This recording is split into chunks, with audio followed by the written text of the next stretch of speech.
Welcome back to the Red Dice Diaries, and in this, the third part of my small playlist about the 3 stages of a game, I'm talking about stage 3, the end of a game.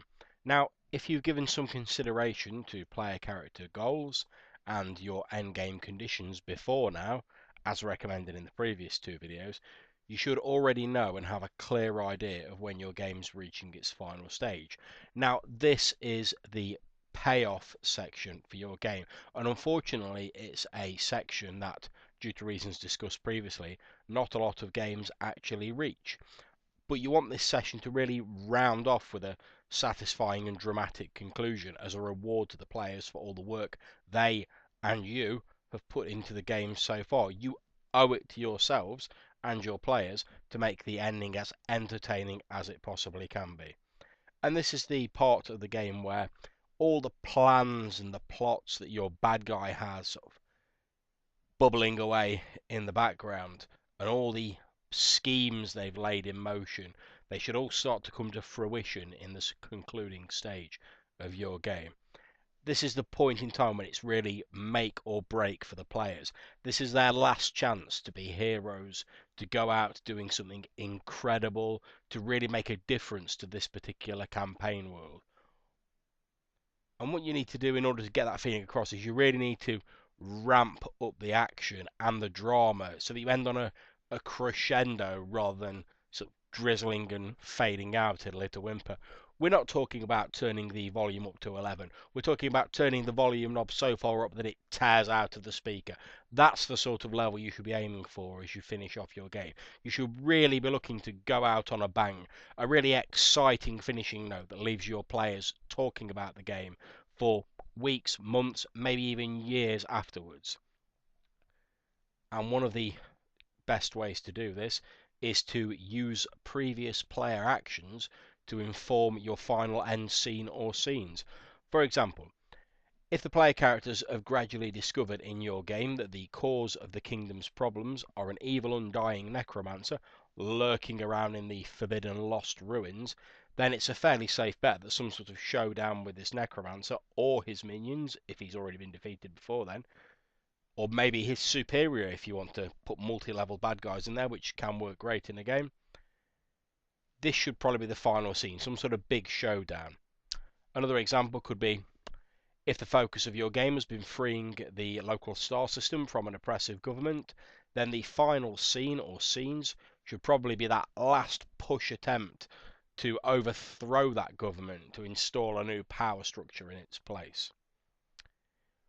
When you're thinking about your game, look back at the notes that you've come up with and the potential loose plot threads that are still sort of hanging around in your game. And if you can reasonably do it within the final act of your game, see whether you can bring those plots to a satisfying conclusion, particularly if they relate to a character's goals. Although, you don't have to tie up all of your plots, but try and make it clear to the player characters how their decisions and how their actions throughout the game have shaped the campaign world. There are few things more satisfying than reaching a really brilliant end scene and looking at how it's developing and saying, oh yeah, that's happening because we did this, or that's happening because so and so did this in response to us doing this. It really makes it feel like the GM has paid attention to what you've been doing in the game and that you've somehow had an impact on this campaign world rather than you just sailing through it and leaving it unruffled, as it were. Now, one way you can do this is that you can have NPCs that have maybe built up a rapport or established a friendly relationship with the player characters. You can have them re-emerge in the last act of your game to lend their aid to the player characters. Or conversely, perhaps it's NPCs they've really ticked off. Perish the thought, but player characters generally in RPGs do tend to go around making either friends or enemies. Maybe some of these enemies throw in their lot with the bad guy in order to take down the player characters. Maybe some of these enemies even become allies, seeing the player characters as the lesser of two evils.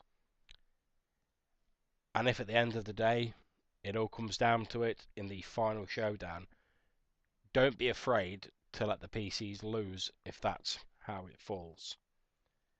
If they do things drastically wrong, they may not triumph, but make it clear that their sacrifice has not been in vain, and it may have opened the way for others to overcome the antagonists, as long as everyone gets enjoyment out of that final part of the game. And you'll know if you've done a good job straight away as soon as the game's finished, if the player characters are happy with the ending and they're still talking about it after the game is finished. That means you've done your job really well as a games master. So, to round off this video, a list of hints and tips again. 1. Antagonist plans should be coming to fruition. 2. Ramp up the action and the drama. 3. Use previous player character actions to inform your end section and make it clear to the player characters that their actions have had an effect on your game world. 4. Look at any loose plot threads you may have and see if you can resolve them within this final section. 5. Have old allies and enemies return for a parting shot. And as in all the other videos, most important of all, 6. Listen to your players. They'll let you know if you've done a good job or not. And that's it for this video, the third part, the crucial crescendo to your game, the end section of your game. If you've enjoyed this video, please click on like and subscribe down below. If you have any comments on ending a game or anything else in this video, please also leave them down below. And until next time, I look forward to reading what you've written. Thank you very much for watching.